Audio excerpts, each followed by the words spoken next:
Hi everyone, welcome back to a new blog. কেমন আছো তোমরা? আশা করি সবাই খুব ভালো আছো, আমরাও খুব ভালো আছি। আজকে নিয়ে চলে এসেছি দুর্দান্ত স্বাদের একটা রেসিপি, ব্রোকলি ফুলকপি তাওয়া ফ্রাই। চলো কিভাবে আমি এই রান্নাটা করছি সেটা তোমাদের সাথে শেয়ার করি। শুরুতেই গ্যাসে কড়াই বসিয়ে দিয়ে দিলাম 4 থেকে 5 টেবিল স্পুন সাদা তেল বা রিফাইন অয়েল। অন্যদিকে আমি দুটো মাঝারি সাইজের পেঁয়াজ কুচি করে কেটে নিয়েছি, তার সাথে নিয়ে নিয়েছি 8 থেকে 10টা বড় বড় সাইজের রসুনের কোয়া। তেল ভালো করে গরম হয়ে যাওয়ার পরে রসুন আর পেঁয়াজটা আমি তেলে দিয়ে দিলাম।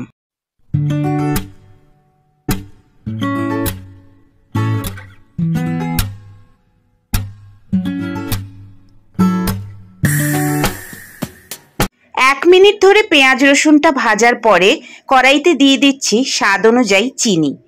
তেলে এই সময় চিনি দিলে চিনিটা যখন ক্যারামেলাইজড হবে তখন গ্রেভির কালারটা কিন্তু খুব সুন্দর আসবে। পেঁয়াজ রসুনটা হালকা লাল লাল হলে দিয়ে দিচ্ছি একটা বড় সাইজের ধুয়ে কেটে রাখা টমেটো। 3টে উপকরণই কিন্তু আরও 1 থেকে 2 মিনিট আমি তেলে ভেজে নেব। এখানে আমি 5টা মাঝারি সাইজের আলু নিয়েছি, যেটাকে ছোট ছোট টুকরো করে কেটে ধুয়ে জল ঝরিয়ে নিয়েছি। টমেটোটা যখন একদম নরম হয়ে যাবে তখন তেলে দিয়ে দিচ্ছি কেটে ধুয়ে রাখা আলুর টুকরোগুলো।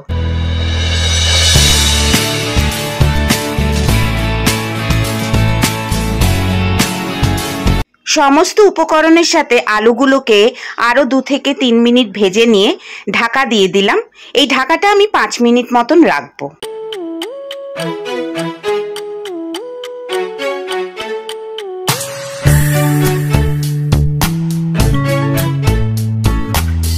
আলুটা হালকা গোল্ডেন ফ্রাই হলে এর ভেতরে দিয়ে দিচ্ছি আগে থেকে কেটে ধুয়ে রাখা ব্রোকলি আর ফুলকপির ছোট ছোট টুকরো।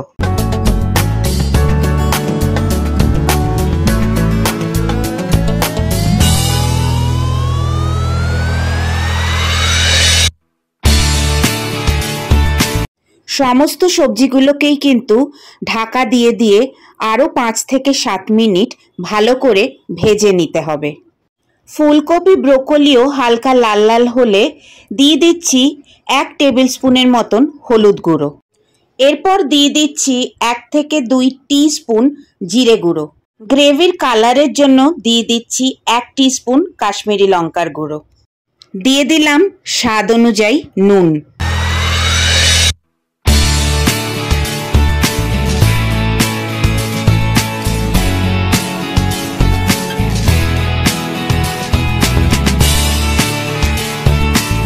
সমস্ত সবজিগুলোকে ভালো করে মশলার সাথে মিশিয়ে আরও 5 মিনিট ধরে ভেজে নিয়েছি। তারপর এখানে দিয়ে দিচ্ছি 6টা থেকে 7টা কাঁচা লঙ্কা। তবে ঝালের পরিমাণটা কিন্তু সম্পূর্ণই নিজেরা যতটা ঝাল খেতে পারি তার উপরে নির্ভর করবে।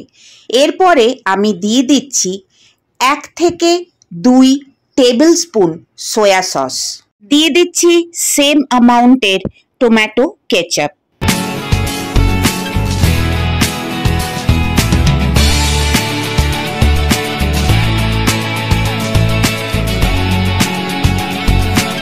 তাওয়া ফ্রাই বলতেই বেশ একটা জিভে জল আনা মশলাদার চটপাটা স্বাদের খাবার কিন্তু আমরা মনে করি।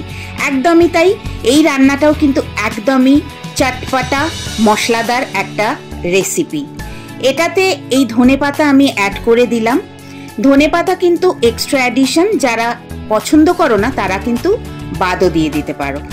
একদম শেষ পর্যায়ে দিয়ে দিচ্ছি 1 থেকে 2 টিস্পুন ভিনিগার।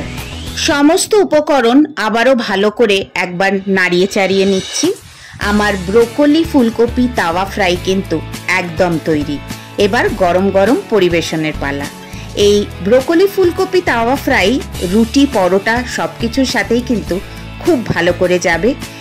আজকের এই চটজলদি এবং সুস্বাদু রেসিপিটা যদি তোমাদের ভালো লাগে কমেন্ট করে অবশ্যই জানাবে, লাইক শেয়ার করবে। নতুনরা যারা আজকে আমার এই ভিডিও দেখছো আমার চ্যানেলটাকে সাবস্ক্রাইব করে দিয়ে যাবে। ফেসবুক পেজ থেকে যারা আমার এই ভিডিওটা দেখছো তারা পেজটাকে ফলো করে দেবে। দেখা হবে খুব তাড়াতাড়ি নতুন একটা ভিডিও নিয়ে তোমাদের সাথে। Till then take care, bye by.